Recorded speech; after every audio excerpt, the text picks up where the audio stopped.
Some mysteries are just waiting to be solved, and some end up revealing themselves.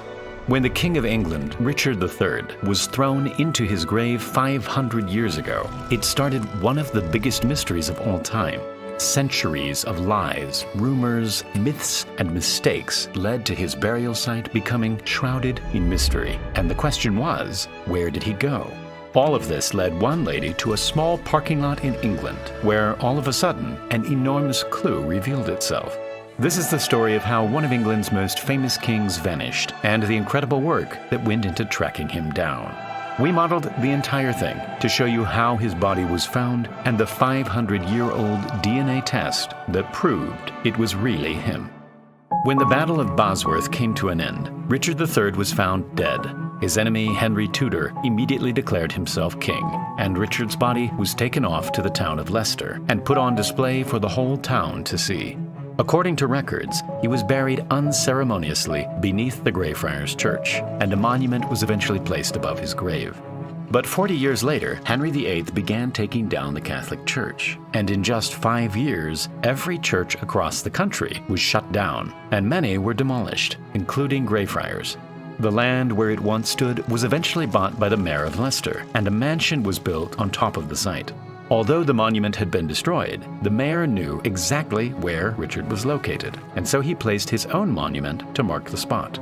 But in 1611, a story was published that would completely alter the course of this mystery. Written by historian John Speed, it stated that when the church was demolished, Richard's body had been taken out by an angry mob and buried under the nearby Bow Bridge. Although it wasn't clear where this story came from, people started to believe it, and over time, it became the truth. By the 1800s, everyone knew this story, and eventually, a plaque was placed next to the bridge to mark the spot of Richard's burial. A few years later, a skeleton was found in the river, and people believed they had actually found the body of Richard III. By the 21st century, the actual whereabouts of the king were a complete mystery. The mayor's mansion that once marked his grave was long gone, and the original Greyfriars Church was now buried under several layers of buildings. But in the early 2000s, members of the Richard III Society started looking for him. Thanks to modern technology, they were able to recreate Richard's burial using in-video AI. Just kidding. In-video AI, today's sponsor, is a tool that lets you turn your ideas into full-length videos, no matter your skill level. Unlike most video tools which only solve part of the video creation process, InVideo puts you in the director's seat and does all the heavy lifting. Just focus on your vision and type in the prompt. InVideo will create the first draft of your video in just a few minutes. After that, you can fine-tune the video using edit commands. Its capabilities are endless, and you can even get it to clone your voice and do the narration for you. With InVideo as your creative partner, the possibilities are truly endless.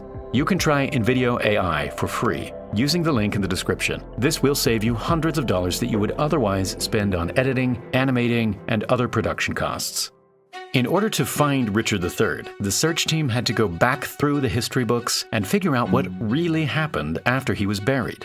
They started looking into John Speed's story of Richard being buried under the bridge, and that's when they came across something really interesting. John had traveled to Leicester in 1611 to look for Richard's grave and to make a detailed map of the city. But when he got there, all he found was an overgrown field and no monument. The search team took a closer look at his map, and they realized that the Greyfriars Church had been drawn in the wrong location, and it had actually been drawn in the location of the Blackfriars Church. Speed had clearly gone to the wrong church, and that's why he didn't find a grave. If he had gone to the right place, he would have come across the mayor's mansion with a monument marking where Richard lay. Since he hadn't found a grave, he invented the story of Richard being buried under the bridge. This was most likely inspired by the real story of a local priest who actually was dug up and thrown in the river years before. All of this proved that Speed's story was actually false, and the team could focus their efforts on looking for the Greyfriars Church. But any evidence of the church had long since been covered by buildings, and so finding it would be a huge challenge. The earliest map that showed any detail was from 1741, and it showed the Greyfriars area, which at that point contained the mayor's mansion and the surrounding gardens. The monument that once marked Richard's grave would have stood somewhere in this area. By overlaying more modern maps, it showed that a road was eventually built through the area, and today's buildings had been built on top of the gardens. By the 21st century, the Greyfriars area had been almost completely covered by buildings, and the remaining bits of land had been turned into parking lots.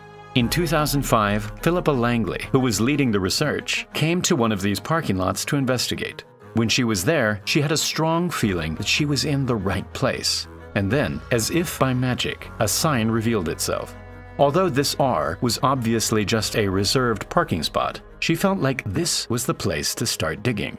And so, several years later, a team of archaeologists led by Philippa finally got permission to dig. But they only had enough money to dig up a fraction of the parking lot, and so they had to be very efficient. Churches were typically positioned from east to west, and so they planned to dig 3 trenches that would hopefully overlap with part of the church. On the 25th of August, exactly 527 years since Richard was buried, the team started digging the first trench. The whole project was expected to take around 2 weeks, and the chances of actually finding a grave seemed almost impossible. But, amazingly, just 6 hours into the first day, they came across a skeleton just a few meters away from the letter R. It had major damage to the skull and a uniquely curved spine. Richard was often referred to as a hunchback, with one shoulder being higher than the other. This curved spine and the damage to the skull was a big sign that they had just found Richard III. But in order to really prove it was him, the team had to use every modern technique imaginable. One method was to take DNA from the skeleton and see if it matched with a known descendant of Richard III. One of the best chances was to look for the mitochondrial DNA. But this type of DNA only gets passed down by mothers. And so the team had to hope that there was an unbroken line of female generations that led all the way to Richard III. Amazingly, there was. By looking instead at Richard III's sister, they were able to track down 16 generations of females, all the way to a woman called Joy Brown. Sadly, she had passed away, but her son, Michael Ibsen, was still alive. The same DNA that Richard got from his mother should also have been passed down to Michael Ibsen. But if just one of these points in the family tree was incorrect, it would throw the whole thing off.